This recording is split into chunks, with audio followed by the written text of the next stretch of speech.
그날은 드로아에 머문 지 일주일째 되는 날이었고 일주일 마지막 날 밤이었습니다. 이 밤이 지나면 이제 다시는 드로아라는 이 지역을 방문하지 못할지도 모르겠다 하는 마음이 바울 사도에게 있었기에 바울은 한 말씀이라도 더 전하려고 노력을 하셨습니다. 드로아에서 드려지는 그 예배에 여러 사람들이 참석했는데 오늘 성경에 유두고라 하는 한 청년도 그 자리에 있었다고 기록을 합니다. 유두고라 하는 이름은 흔한 이름이었습니다. 돌쇠, 바우 이런 조금은 낮은 일을 하던 사람들에게서 보여졌기에 혹자는 유두고라는 사람이 그 시대에 종이 아니었겠는가 추정을 합니다. 자, 이 유두고라는 청년이 낮에 열심히 일을 했기 때문인지 적잖아 몸이 피곤했겠지만 사도 바울께서 하시는 설교라는 생각 때문에 예배가 드려지는 다락방 3층으로 올라갔습니다. 가보니 이미 사람들은 가득 차 있었고 앉을 자리는 비좁았습니다. 특별히 어둠을 밝히려고 켜놓았고 또 성경을 읽으려고 켜놓았을 등불이 많았기 때문에 넓지 않은 공간이 사람들로 인하여서 그리고 등불로 인하여서 공기는 탁했습니다. 여러분 알다시피 불이 붙어서 타오르려면 반드시 산소가 필요합니다. 그러다 보니 사람들이 들이쉬어야 될 산소는 자꾸 줄어들지 않았겠습니까? 사람은 많고 공기는 탁했더니 아마도 낮에 열심히 일했을 이 청년 저녁에 자꾸 졸음이 오는 것을 어찌할 수 없었던 것 같습니다. 이래도 해보고 저래도 해봤겠지요. 그래서 벌떡 일어났는지 사람들이 환기하기 위해서 열어놓은 창문 난간에 걸터 앉습니다. 자리가 없어서 그 자리에 앉았는지 아니면 말씀드리는 대로 아이고 내가 이 시간 이 귀한 설교 들어야 되는데 자면 되는가 그래서 몸부림치려는 의도에서 그랬는지 난간에 앉아서 설교를 좀 듣다가 그래도 피곤이 몰려오는 것을 이기지 못하고 꾸벅꾸벅 했습니다. 앞불사 심각한 일이 벌어졌습니다. 졸다가 그만 난간에서 떨어진 것입니다. 예배가 진행되다가 특별히 설교가 진행되다가 딱 멈춰졌습니다. 사람이 떨어졌다. 그러니까 사람들이 깜짝 놀랐습니다. 급히 내려가 보았습니다. 우리 성경 말씀 9절을 한번 읽어봅시다. 읽습니다. 시작. 유두고라 하는 청년이 창에 걸터 앉아 깊이 졸더니 바울이 더 오래 하매 졸음을 이기지 못하여 3층에서 떨어지거늘 일으켜보니 죽었는지라. 3층에서 떨어졌는데 목이 부러졌는지 뇌진탕이 일어났는지 내려가 보니 죽었다는 것입니다. 여기 일으켜보니 죽었는지라고 판정하는 사람은 바로 사도행전의 저자 누가입니다. 아시다시피 누가는 직업이 메디컬 닥터, 의사입니다. 사도행전과 누가복음은 그래서 의사들이 쓰는 용어가 많이 나옵니다. 누가가 보니까 호흡이 멈춘 것입니다. 심장에 귀를 대어보고 맥박을 짚었지만 눈을 떠서 눈동자를 보았지만 이미 운명한 것입니다. 일으켜보니 죽었는지라. 지금도 그렇습니다. 큰 병원, 우리 강 집사님 같은 분이 있는 저런 큰 종합병원에 저런 의사분들은 늘 있으니까 괜찮습니다만 의사가 몇 명 안 되는 요양병원, 우리가 지금 세우고 있는 그 요양병원의 의사분들은 몇 분이 되지 않습니다. 그러다 보면 보통 저녁에 퇴근을 합니다. 그러나 다른 급한 상황은 대부분 전화로 어떻게 해결을 해도 환자들, 특히 연로하신 분들이 12시에도 돌아가시고 새벽 1시에도 돌아가십니다. 그러면 병원에 계시는 간호사나 여러 직원들이 의사분에게 전화를 합니다. 일명 콜을 하는 것입니다. 선생님, 누구가 돌아가실 것 같습니다. 돌아가셨습니다. 그러면은 의사가 와서 최종적으로 여러 가지 기구나 의료적인 판단으로 그가 돌아가신 것을 판정합니다. 사망을 확정해주고 필요한 서류를 작성합니다. 우리나라의 법이 그렇습니다. 바로 이 의사 누가가 죽었다고 판정을 했습니다. 그러자 주변은 쑥대밭이 된 것입니다. 생각해 보십시오. 설교 시간에 사람이 죽은 것입니다. 이 뭐야 이게? 이런 일이 다 있을까? 웅성웅성 거렸습니다. 그때 사도 바울들이 사람들에게 말합니다. Do not be troubled. 조용히 해라. 소란 떨지 마라. 입 다물어라. Do not be troubled. 떠들지 마라. 이렇게 말을 합니다. 성경 말씀을 보겠습니다. 10절을 같이 읽읍시다. 10절입니다. 시작. 바울이 내려가서 그 위에 엎드려 그 몸을 떠들지 말라. 생명이 그에게 있다 하고 하나님께서 사도 바울을 통하여 유두고를 살려내셨습니다. 그리고 유두고는 일어나 사도 바울과 함께 3층으로 올라가 사도 바울은 계속 하던 설교를 이었는데 밤새도록 설교하였다라고 말합니다. 그리고 바울은 날이 밝자 다음 선교지로 떠났고 거기 남아있던 드로아의 많은 성도들은 이 사건을 통해 큰 위로를 받았더라라고 성경이 말하고 있습니다. 이것이 오늘 여러분과 제가 읽었던 성경의 대략적인 내용이고 이미 여러분들이 잘 아시는 내용일 줄 압니다. 오늘 이 기록된 말씀을 통해서 하나님이 여러분과 저에게 은혜 주시기를 간절히 소원합니다. 오늘 본문이 말하는 첫 번째 교리는 이것입니다. 한번 따라합시다. 믿음이란, 크게 합시다. 믿음이란 가장 안전한 곳에서도 고난은 나타날 수 있다는 것을 인정하는 것입니다. 다시 말해서 믿음이라는 우리의 인생에 고난이 올 수 있다는 것을 인정하는 것입니다. 평소에는 교회 생활 잘합니다. 고난이 오면 졸업합니다. 내가 얼마나 교회를 다녔는데, 내가 얼마나 헌신했는데, 내가 얼마나 헌금을 했는데 하나님이 이럴 수가 있냐? 목사가 내게 이럴 수가 있냐? 졸업합니다. 한동안 교회를 등집니다. 이유는 고난을 인정하기가 어려운 것입니다. 하나님이 계시면 어떻게 내 아이를 이렇게 데려갈 수가 있습니까? 이럴 수가 있습니까? 고난이 다가오면 걷잡을 수 없는 것, 어떤 면에서 인간의 본성 중에 하나입니다. 그러나 믿음은 아닙니다. 사랑하는 여러분, 믿음은 인생에 고난이 올 수 있다는 것을 진지하고도 정직하게 인정하는 것이라는 사실입니다. 제가 어릴 때에 교회 다니면 그때 전도사님들이 졸면은 늘 그런 말씀하셨어요. 졸음마귀야 물러가라. 그래서 저는요, 예배 시간에 졸면 진짜 귀신이 옆에 오는 줄 알았어요. 그리고는 꼭 하시는 말씀이 이어서 졸다가 죽은 유두고를 가지고 협박하셨어요. 그래서 졸다가 이렇게 어른들이 주무시면 꼭 목 부러지는 것을 제가 연상을 했어요, 어릴 때에. 그런데요, 오늘 본문을 가만히 보면 사도 바울께서 졸다가 죽은 유두고를 살린 다음에 이놈아 예배 시간에 자면 되냐? 라고 하지 않습니다. 특별히 기록한 누가를 가만히 보면 굉장히 유두고에게 우호적으로 성경을 기록하고 있다는 사실을 알 수가 있습니다. 사람들이 할 때 떨어진 것입니다.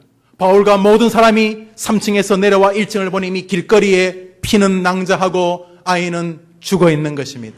사람들이 막 웅성거릴 때 Do not be troubled. 조용히 해라. 소란스럽게 하지 마라. 입 다물어라. 이렇게 말한 다음에 사도 바울은 쓰러져 있는 아이를 품에 안습니다. 정확히 말하면 그 아이 몸 위에 자기 몸을 이렇게 겹친 것입니다. 이 장면이 성경에 여러 번 나옵니다. 그 아이 위에 몸을 3번 펴서 엎드리고 여호와께 부르짖어 가로되 나의 하나님 여호와여 원컨대 이 아이의 혼으로 그 몸에 돌아오게 하옵소서 하니 여호와께서 엘리야의 소리를 들으심으로 그 아이의 혼이 몸으로 돌아오고 살아난지라. 성경에 보면 엘리야가 과부의 아들을 살릴 때에 요폼으로 살렸습니다. 쓰러져 있는 아이 위에 자기 몸을 같이 포개면서 끌어안고 기도한 것입니다. 하나님은 그때 엘리야가 했던 일을 바울에게 허락하셔서 유두고를 살려내셨습니다. 사도 바울은 말씀대로 이 유두고를 살린 사건 이후에 유두고의 졸음에 대해서 야유하거나 꾸중하거나 비방하지 아니하셨습니다. 저는 사도 바울께서 왜 이렇게 하셨을까를 중국에 가 있는 동안 생각을 해보았습니다. 사도 바울은 능력자였습니다. 성경을 보면 사도 바울이 자기 손수건을 환자에게 덮었을 때에 환자가 살아나고 귀신이 쫓아간 기록이 나옵니다. 사람들이 바울의 몸에서 손수건이나 앞치마를 가져다가 병든 사람에게 얹으면 그 병이 떠나고 악귀도 나가더라. 뭐 그렇게 그 아이에게 엎드려가지고 품에 안고 그럴 필요 없이 손수건 펴서 이렇게 덮었으면 살아나지 않았겠습니까? 그런데 바울은 친히 그 아이를 품에 안습니다. 저는 품에 안는 것이 사랑인 것을 압니다. 여러분은 모르십니까? 사도 바울은 다른 사람들이 잘나면 집에서 자지 왜 교회 와가지고 이렇게 사건을 크게 만들어? 힘들면은 교회를 나오지 말거나 아니면 왔으면 저 구석에 있지 왜 거기 걸터 앉아가지고 이렇게 문제를 만드는 거야? 라고 하지 않은 것입니다. 사도 바울은 유두고가 만일 종이었다면 종이 아니었다 할지라도 이른 아침부터 이 저녁 예배를 참석하려고 아마도 밤에 해야 될 것까지 30분 1시간 더 당겨서 노력했은 아이, 그리고 저녁 늦게라도 설교를 들으러 왔지만은 육신의 피곤은 어찌할 바를 몰라서 어떻게라도 설교 들어보려고 몸부림치다가 그만 떨어져 죽은 그 아이가 너무도 애처롭고 긍휼히 여겨졌던 것입니다. 바울이 그 아이를 품에 안았습니다. 사실 제가 이 본문을 설교하게 된 계기는 중국에서였습니다. 본문을 읽다가 한 구절이 제 마음에 깊은 감동이 되었습니다. 그것은 8절이었습니다. 8절의 한 단어가 제 마음에 깊이 가라앉았습니다. 8절을 같이 한번 읽읍시다. 의사 누가가 우리에게 기록하는 성경 8절입니다. 시작. 우리가 모인 윗다락에 등불을 어떻게 켰다고요? 이 말은 필요 없는 말입니다. 등불을 켰으면 됐지 만이란 단어를 왜 붙이는 것입니까? 사도 바울이 떨어져서 죽은 유두고를 불쌍히 여기는 품에 안는 모습처럼 이 성경을 기록하고 있는 의사 누가는 사도 바울처럼 유두고를 변호하려는 의도가 보여졌기 때문입니다. 그것이 제 마음에 이 본문에 오래 머물게 했습니다. 등불을 많이 켰다는 것입니다. 유두고가 잠이 올 만큼 사람은 많고 등불은 많아가지고 산소는 자꾸 줄어들고 낮에 젊은이 열심히 일한 아이가 밤에 잠이 안 오겠냐는 것입니다. 저는 이 본문 속에서 혼자 많이 생각해 봤습니다. 저는 사람을 함부로 대하는 것이 악이라고 생각하는 목사이기 때문에 주의하려고 하지만 저 역시 죄덩어리이기 때문에 또 돌아보고 또 돌아보게 됩니다만 오늘 본문 많이 켰다는 말은 아무리 생각해도 쓸 이유가 없는 단어입니다. 그 구절이 무슨 특별한 설교의 키포인트가 되는 것도 아니고 그 많이 켠 등불이 구속사의 십자가를 말하는 것도 아니었습니다. 그런데 윗다락에는 등불이 굉장히 많았기 때문에 산소는 줄어들었고 아이는 환경적으로 힘들었을 것이라는 의미가 느껴졌기 때문입니다. 하나님은 사랑이십니다. 성경 구석구석에 이놈들아, 내가 너를 사랑한다는 것을 담아 두신 것입니다. 물론 바울이 꾸중하지 않았다고 예배 시간에 좋은 것을 칭찬할 수는 없습니다. 그럼에도 불구하고 오늘 본문은 예배 시간에 좋은 것이 핵심이 아니라는 사실입니다. 오늘 본문에는 유두고의 인생에 어려움이 다가온 것은 바로 예배하는 장소라는 사실입니다. 말씀드렸듯이 하나님이 데려가시려면 집에서 자다가 데려가시든지 오다 길거리에서 무슨 차고 박아서 데려가시든지 하시지, 예배 드리는 설교 시간에 죽으면 어떡하란 말입니까? 유두고는 생각지도 못하는 장소에서 고난을 맛본 것입니다. 유두고만 어려움을 겪은 게 아닙니다. 바울 사도도 마찬가지입니다. 설교 시간에 죽다니요. 내일이면 이제 이 지역을 떠나서 다시는 못할지 모르기 때문에 오늘 저녁까지 열심히 설교하려는 이 사도 바울의 이 예배 시간에, 특별히 이 설교 시간에 죽다니요. 그러면 앞으로 설교를 어떻게 하라는 말입니까? 사도 바울에게만 어려움이 다가온 것이 아닙니다. 회중들도 마찬가지입니다. 지금도 생활이 만만치 않은 분들이 많이 계십니다. 우리 교회 부자들도 많이 계시지만 어려운 분도 정말 많이 계십니다. 진짜 열심히 사십니다. 새벽기도 나올 때 보면 이미 버스 안에 사람들이 가득 차 있습니다. 어디를 가는지 그 새벽에. 2000년 전에 얼마나 어려웠겠습니까? 그래서 하루 종일 일하고 밤에 은혜 받으러 왔는데 예배 시간에 시체를 본 것입니다. 아니, 은혜 받으러 왔는데 이게 뭡니까? 모든 사람이 큰 어려움을 경험하게 되었습니다. 그런데 여러분, 우리 결론을 압니다. 그래서 어떻게 되었습니까? 망했습니까? 유두고도 망하고 바울도 망하고 거기 있는 회중들도 다 망했습니까? 아닙니다. 유두고는 살아나 하나님께 영광을 돌렸고 사도 바울은 더 힘있게 설교하는 기회가 되었고 거기 있는 모든 회중들은 큰 위로를 받았다고 성경이 말하지 않습니까? 뒤에 말씀드리겠습니다만 우리는 그 모든 말씀 앞서 이 진리를 먼저 기억해야 합니다. 무슨 진리입니까?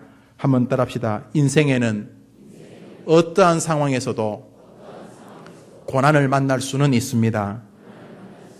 그러나 뒷구절이 중요한, 따라합시다. 그러나 그것이 끝난 것을 증명하지는 않습니다. 믿으십니까? 여러분, 고난이 다가온다고 하나님이 여러분을 버린 증거일 수 없습니다. 여러분에게 지금 어려운 시절이 다가왔다고 하나님이 여러분을 저주한다고 여러분이 결정 짓기에는 너무 이른 결정입니다. 사랑하는 여러분, 특별히 고난 중에 있는 분들이 계십니까? 오늘 본문은 설교 진행 전에 먼저 말합니다. 믿음은 인생에 고난이 다가올 수 있다는 것을 진지하게 인정하는 것이라는 사실입니다. 예배 시간에 유두고와 바울과 그 회중들에게 고난이 다가왔지만 그 고난은 결국 전화위복이 되었던 것입니다. 여러분의 하나님이 바로 유두고의 하나님이요 바울의 하나님인 줄 믿습니다. 그러므로 지금까지도 그래 오셨겠으나 오늘 이 복된 주일 아침 3부 예배 시간에 여러분 앞에 다가오는 고난이 그 어떤 고난이라 할지라도 한번 따라합시다. 이 고난으로 내가 망하지는 않는다. 따라합시다. 나는 아직 안 끝났다. 신앙으로 하나님 앞에서 고난을 인정하고 도리어 고난 때문에 더 멋진 길을 가게 되는 전화위복의 주인공 되기를 주의 이름으로 축원합니다. 축원합니다. 두 번째로 오늘 본문은 이런 진리를 우리에게 알려줍니다. 따라합시다. 믿음이란 그 어떤 상황 속에서도 하나님이 해결하실 수 있다는 것을 믿는 것입니다. 믿음이 뭡니까, 여러분? 믿음이 교회 나오는 것입니까? 믿음이 뭡니까? 헌금하는 것입니까? 그것은 믿음의 흔적들입니다. 기독교의 믿음이라는 것은 하나님은 내가 할 수 없더라도 모든 것을 해결할 수 있는 분을 믿는다는 준말인 것입니다. 일으켜보니 죽었는지라. 끝난 것입니다. 뭐 살아있을 때 약도 쓰고 수술도 한데 끝난 것입니다. 심장이 멎은 것입니다. 일으켜보니 죽었는지라. 사람들이 그 죽음의 근거에서 떠들기 시작합니다. 죽었네? 아이고야, 저래 죽었네? 어떻게 설교 시간에 죽나? 뭐 이런 일이 다 했어? 아이고 참 안 됐네. 이게 뭐 이래? 아이고야, 우리 교회 안 됐다. 이제 우리 교회 망했다. 뭐 여튼간에 중얼중얼 걸었습니다. 죽음에 근거해서. 그때 사도 바울이 말합니다. Do not be troubled. 트러블 만들지 마라. 소란스럽게 하지 마라. 떠들지 마라. 입 다물어라. 사도 바울은 의사 누가와 다른 진단을 내립니다. 그는 살아있다. 사랑하는 여러분, 죽었습니다. 의학적으로 죽은 것입니다. 그러나 하나님은 죽음도 바꾸시는 분인 줄 믿으시기 바랍니다. 여러분이 못하면 하나님도 못하는 것입니까? 유두고의 문제가 뭡니까? 여러분, 유두고의 문제가 뭐였습니까? 유두고의 문제가 뭡니까, 여러분? 좋은 것입니까? 뭐 그것도 작은 문제이지만 유두고의 문제는 몸이 약한 것입니다. 3층에서 딱 떨어진 다음에 뿌지직! 목이 다 부러졌는데 이렇게 하면 다 맞습니다. 뿌지직! 다 맞았어. 아이고 미안합니다 하고 올라왔어. 다시 예배드리면 아무 문제 없습니다. 유두고의 문제는 3층에서 떨어져 죽은 것입니다. 그 정도밖에 체력이 안 되는 것입니다. 보통 사람은 대부분 떨어지면 뭐 다치거나 목이 부러져 죽습니다. 그런데 슈퍼맨처럼 안 죽었으면 될 거 아닙니까? 떡 떨어졌는데 다시 터벅터벅 올라오면서 아이고 죄송합니다. 그래도 괜찮아요. 아자! 목사님 설교 계속 하세요. 아, 그랬으면 뭐 아무 문제 없습니다. 유두고의 문제는 약한 것이었습니다. 사랑하는 여러분, 유두고만 약합니까? 우리 모두는 약한 것이 있습니다. 어떤 사람은 경제적인 문제, 물질의 문제에 약합니다. 어떤 사람은 명예에 약합니다. 어떤 사람은 건강에 약합니다. 어떤 사람은 열등감으로 약하고 어떤 사람은 자존심을 이겨내지 못해 약합니다. 유두고도 약해서 쓰러져 죽었습니다. 사랑하는 여러분, 그러나 우리가 아무리 약해도 하나님이 살리면 우리는 또 일어서게 될 줄 믿습니다. 믿습니다. 믿음이 뭡니까? 하나님은 해결하실 수 있다는 것을 믿는 것입니다. 아니, 내가 해결 못하면 하나님도 해결 못하는 것이라면 뭐 하려고 믿는 것입니까? 내 마음이 찢어질 것 같아서 나는 해결 못하겠는데 하나님은 해결할 수 있다고 믿는 게 신앙 아닙니까? 내가 친구, 동창 아무리 동원해도 안 되는데 하나님은 단번에 우리 가정에, 우리 경제적인 문제, 우리 사업의 문제를 해결할 수 있다고 믿는 게 믿음 아닙니까? 사랑하는 여러분, 우린 살다 보면은 별의별 약함을 다 경험하게 됩니다. 기쁠 때도 있고 힘들고 슬플 때도 있습니다. 몸이 아플 때도 있고 병들 때도 있습니다. 그런 것이 나의 실수일 수도 있고 사고로 생긴 질병일 수도 있습니다. 내가 풀 수 없어서 생긴 문제일 수도 있고 내가 풀 기회를 갖지 못해서 억울하게 겪는 어려움일 수도 있습니다.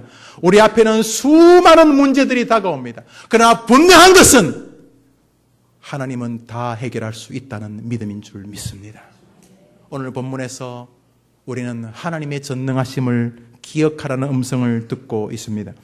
여러분의 문제가 육신의 피곤 때문에 잠을 이기지 못했던 유두고의 그 한계적인 문제이처럼 여러분 자신의 문제이든 아니면 나는 열심히 해보려고 하는데 사람은 많고 사람들이 내뿜는 이산화탄소와 또 등불이 많아가지고 평소보다 등불이 많아서 산소가 타면서 공기는 탁해져서 도저히 내가 조금 전까지는 맨정신이었는데 여기 들어오니까 자꾸 호흡이 거칠어지고 힘들면서 정신이 몽롱해서 잠이 온 것처럼 나의 문제가 외부적인 문제이든 내부적인 문제이든 외부적인 문제이든 하나님에게 붙잡히면 해결될 줄 믿으시는 여러분 되기를 주의 이름으로 축원합니다. 한번 따라합시다. 하나님은 해결하실 수 있습니다. 그것이 국가의 문제이든 교회의 문제이든 여러분의 개인의 문제이든 하나님에게는 해결의 능력이 있는 줄 믿으시면 아멘 하시기를 바랍니다. 아멘 한 다음에 마음속에서 잊지 마십시오. 힘들다고 죽으면 어떡합니까? 여러분, 힘들다고 죽으면 어떡합니까? 가난하다고 그렇게 표정을 지으면 어떡합니까? 여러분은 못해도 하나님은 전능하신 분인 줄 믿으셔야 합니다. 여러분이 못하면 하나님도 못하다는 정신에 빡 사로잡혀가지고 대화하면 냉소와 야유와 불평이라면 어떡하자는 것입니까? 여러분, 사랑하는 여러분, 우리는 못해도 하나님은 하실 수 있는 줄 믿습니다. 인간이 넘지 못하는 것은 죽음 아닙니까? 오늘 주님 말합니다. 그런 것도 내게는 문제거리가 아니다. 그러니까 do not be trouble. 떠들지 마라. 소란스럽게 하지 마라. 불신으로 말하지 마라. 너희가 나 여호와를 너희 같은 줄 알았도다. 아니올시다. 야훼 하나님은 전능자이십니다. 그분이 우리 아버지인 줄 믿습니다. 이런 믿음의 세계를 경험하기 위해서 첫 번째 해야 될 자세 중에 하나가 믿음에서 오는 침묵입니다. Do not be troubled. 떠들지 마라. 불평하지 마라. 이런 뜻입니다. 여리고성을 무너뜨릴 때 여호수아는 감회에 잠겼을 것입니다. 왜냐하면 그 성은 40년 전에 자기가 이 성을 보고 말했으나 주변에 있는 불평쟁이 10명에 의해서 결국 40년 인생이 뒤로 처지게 된 이유였기 때문입니다. 40년 전 12명 함께 그 성을 보고 돌아봤을 때 자신과 갈렙은 하나님이 함께 하시면 저 성도 무너진다고 했으나 10명은 난공불락의 성 여리고성, 가나안 땅 첫 성 저 여리고성 우리 못 이긴다고 말했습니다. 그래서 40년을 광야에서 돌다가 죽은 것입니다. 이제 80 노인이 된 여호수아와 갈렙이 그 성 앞에 다시 섰습니다. 그 성읍은 장대했습니다. 여러분, 성 두께가 2m짜리 돌 2개로 쌓았다니 어마어마한 성이었어요. 지금도 여리고성에 이거 흔적이 남아있는데요. 담이 2m 벽돌이었습니다. 돌. 그것을 2겹으로 쌓았으니까요. 사실 그 공간에 또 2m를 두고 이스라엘 사람들은 막대기 지팡이밖에 없던 사람이 그 성을 보나 다 질려버렸어요. 야, 우리 저 성 못 이긴다. 40년 만에 이스라엘 백성이 다시 그 성을 보니 똑같지요. 40년 전에 죽은 조상하고 그 사람들이 뭐 틀리겠어요? 그들도 우와 웜에 뭐 이렇게 뭐 여튼간에 우와 그랬을 겁니다. 그리고는 아이고 우리 다 죽었다 그랬을 텐데 여호수아가 딱 한 가지 요구합니다. 너희는 입을 열지 마라. 여러분이 출애굽기를 읽어보시면 눈물겨운 명령을 보실 것입니다. 입 열지 마라. 그리고 믿음으로 돌자. 그들이 7일 동안 여리고성을 돌 때 이스라엘 백성에게 여호수아가 요구한 것은 하나였습니다. Do not be troubled. 소란스럽게 하지 마라. 떠들지 마라. 끝났다고 말하지 마라. 불평하지 마라. 마지막 여리고성을 다 돈 다음에 하나님이 명령에 의하여 크게 소리지는 순간 여리고성이 믿음으로 무너진 줄 믿습니다. 사랑하는 여러분, 여러분의 인생에 어려움이 있습니까? 뒤집고 싶습니까? 쉽습니다. 하나님이 뒤집으시는 것은 아무것도 아니에요. 공장이 어려움을 당하고 회사가 어려움을 당하고 자녀가 허랑방탕하고 아무것도 아닙니다. 하나님이 하나님의 새끼손가락 하나로 뒤집으셔도 그 아이가 여러분의 인생 자체가 색깔이 달라질 줄 믿습니다. 그런 능력을 보고 싶으시다고요? 그런 전화 위복을 체험하고 싶으시다고요?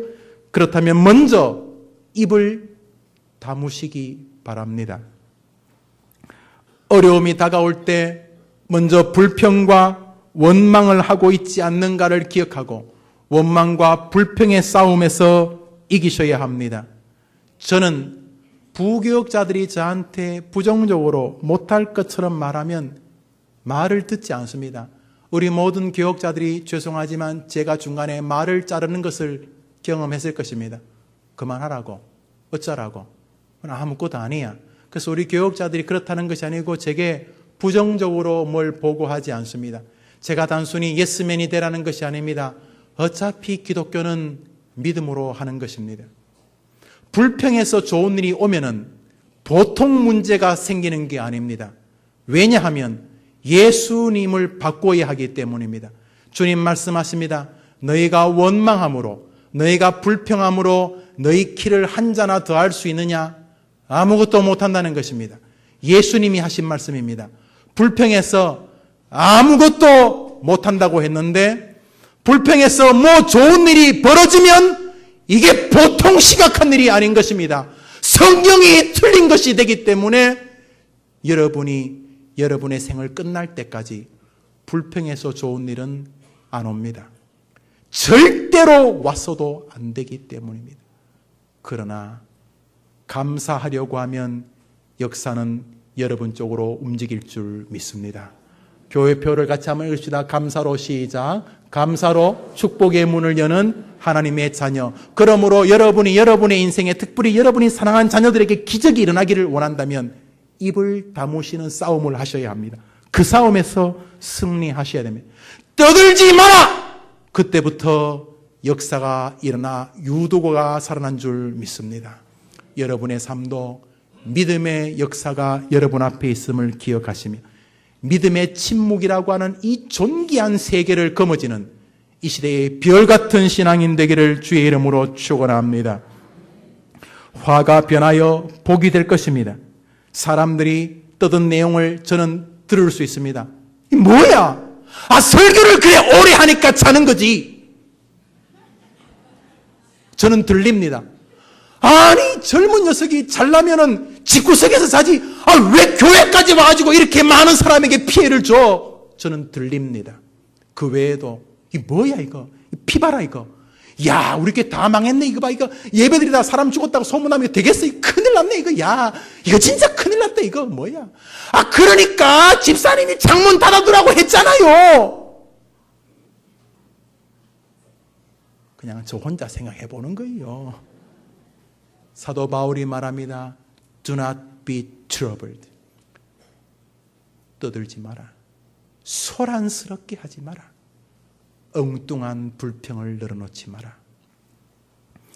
어떠한 상황 속에서도 여러분의 하나님이 전능이란 말이 너무 거룩하죠. 따라합시다. 하나님은 내가 아파하는 문제를 탁월하게 완벽하게 해결하실 수 있습니다. 이게 전능인 것입니다. 여러분이 경험하는 고난이 그게 어떤 크고 작은 것이든 하나님에게는 해결할 수 있다는 믿음의 아침 되기를 주의 이름으로 축원합니다. 마지막으로 따라합시다. 믿음은 신앙생활 가운데 말씀의 소중함을 가장 분명하게 붙드는 것입니다. 오늘 저는 여러분에게 설교를 하고 있습니다. 첫째로 믿음은 고난을 인정하는 것입니다. 고난 때문에 호들갑 떠는 것은 신앙적이라고 보기 어렵습니다. 믿음은 고난 속에서도 하나님이 단번에 해결할 능력을 가지고 있다는 것을 철저하게 믿는 것입니다. 세 번째로 믿음은 말씀이라는 것입니다. 사실 오늘 이런 모든 사건이 벌어진 원초적인 이유는 바울의 설교 때문입니다. 바울은 빌립보에서 무교절을 지낸 다음에 드로아에 배 타고 와서 일주일간 머물렀습니다. 그날이 마지막 날 밤이었습니다. 말씀드렸듯이 이제 마지막 날 밤이기 때문에 하나라도 더 설교를 하려고 노력했을 것입니다. 사도 바울이 설교를 시작했는데 얼마나 시간이 오래됐는지 모릅니다. 성경 구절을 보십시오. 사도 바울이 강론하기를 더 오래 하매 이 설교가 보통 긴 설교가 아니었습니다. 그렇지만 들을 수 있는 사람이 있었기에 계속 설교했던 것이 아닙니까? 사도 바울이 한참 설교를 했습니다. 그렇지만 설교 사역은 듣는 사람이나 하는 사람이나 정말 고단한 사역임에 틀림이 없습니다. 그러자 사람들 가운데 한두 명이 졸기 시작했던 것 같습니다. 그 중에 하나도 유두고였습니다. 여러분에게 한번 질문해 보겠습니다. 설교 시간에 성도들이 조는 것은 누구 잘못입니까? 목사 잘못입니까? 성도 잘못입니까? 잘 대답하세요. 설교 시간에 성도들이 조는 것은 누구 잘못입니까? 여러분들은 착해서 또 여러분 잘못이라 그러시네.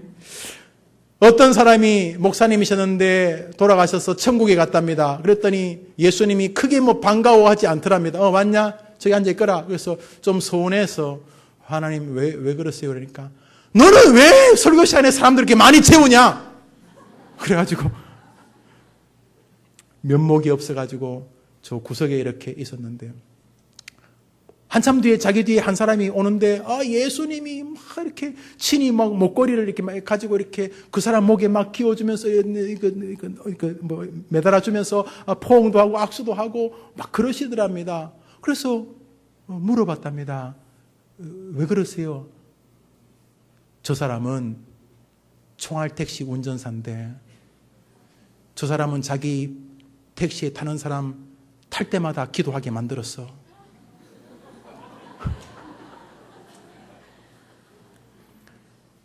유머니까 잊으시기를 바래요. 또 이거 보고 은혜 받으실 거 아니고 그래서 설교 좋은 이야기 나와서 한번 해보는 거예요. 우스갯소리입니다.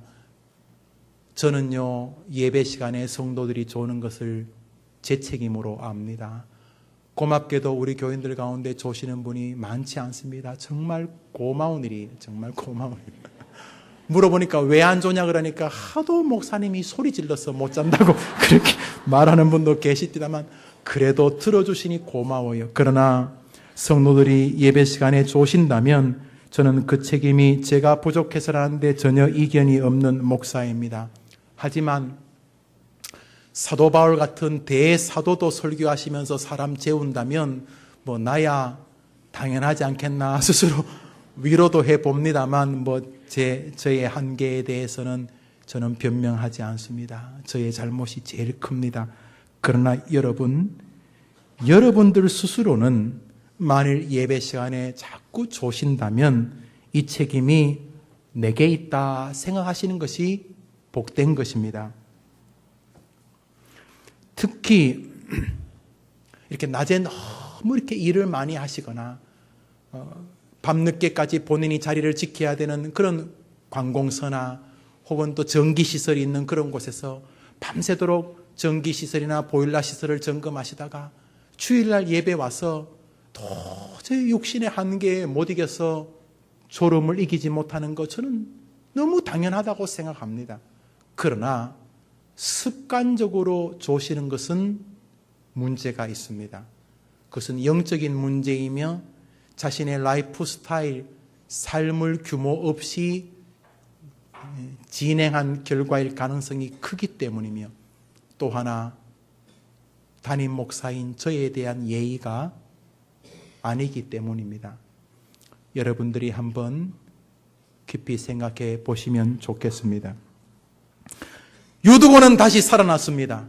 대단한 일입니다. 그런데 바울이 뭐 했습니까?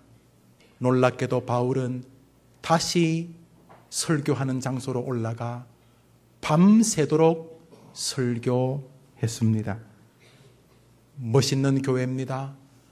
밤새도록 설교를 할 때 듣는 성도들이 있고 그 성도들을 위해서 밤새도록 설교하는 목사가 있는 교회는 우리 시대에 기울어져가는 교회를 살릴 수 있는 교회가 될 줄 저는 믿습니다. 사도 바울이 날이 밝자 이제는 자신의 또 다른 사역지로 떠나가게 되고 남겨진 성도들은 사도 바울과 함께 그 청년으로 인하여 큰 위로를 받았다고 성경은 말하고 있습니다. 여기 중요한 건 말이죠. 사람을 살린 게 얼마나 기적적이고 놀라운 일입니까?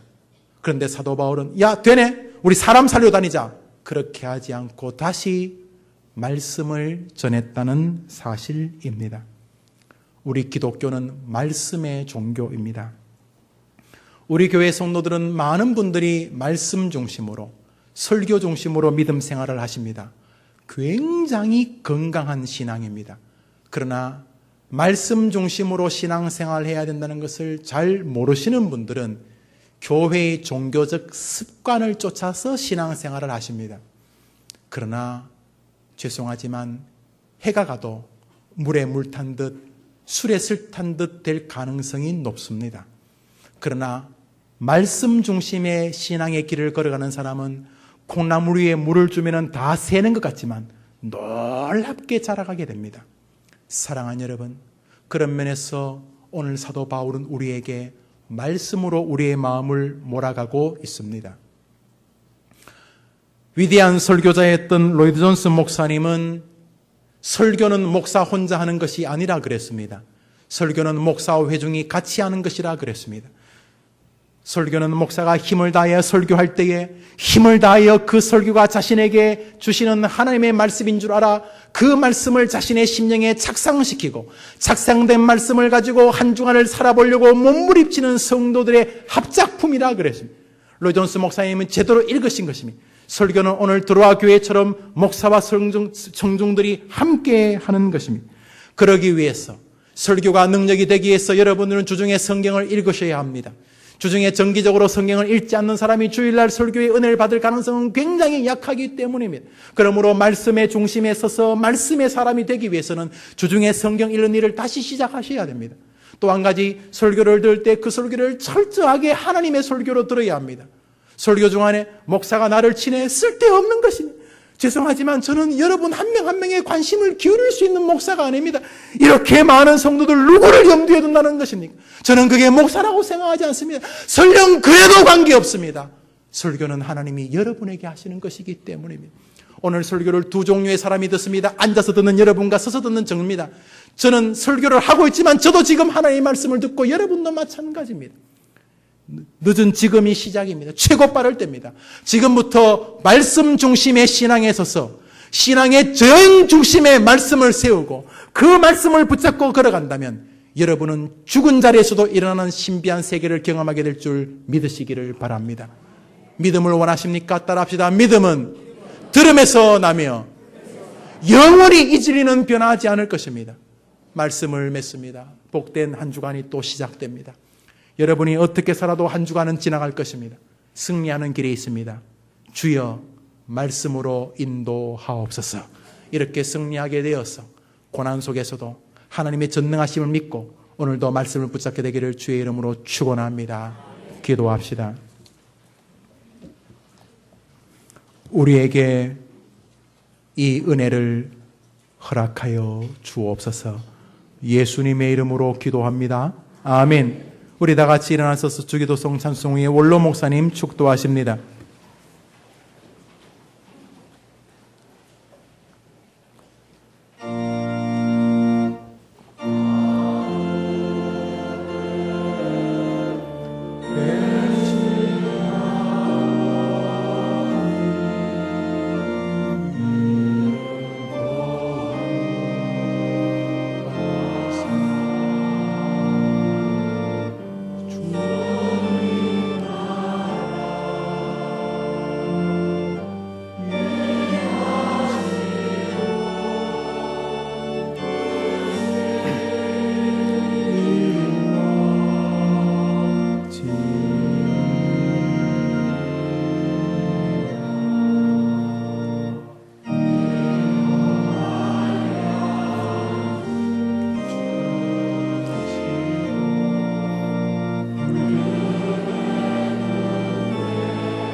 이제는 우리 구주 예수 그리스도의 은혜와 천지와 만물을 조성하시고 지금도 우리들 배후에서 부단히 섭리하시고 역사하시는 하나님 아버지의 극진하신 사랑과 성령님의 위로하심과 교통하심이 오늘 귀한 말씀을 듣고 한 주간 동안 이 말씀을 반추하고 되새김질하며 살기를 원하고 주신 귀한 말씀을 마음속에 그리고 생활 속에 적용해서 살려고 다짐하는 모든 성도들 위해 이제로부터 영원토록 함께 있을지어다. 아멘.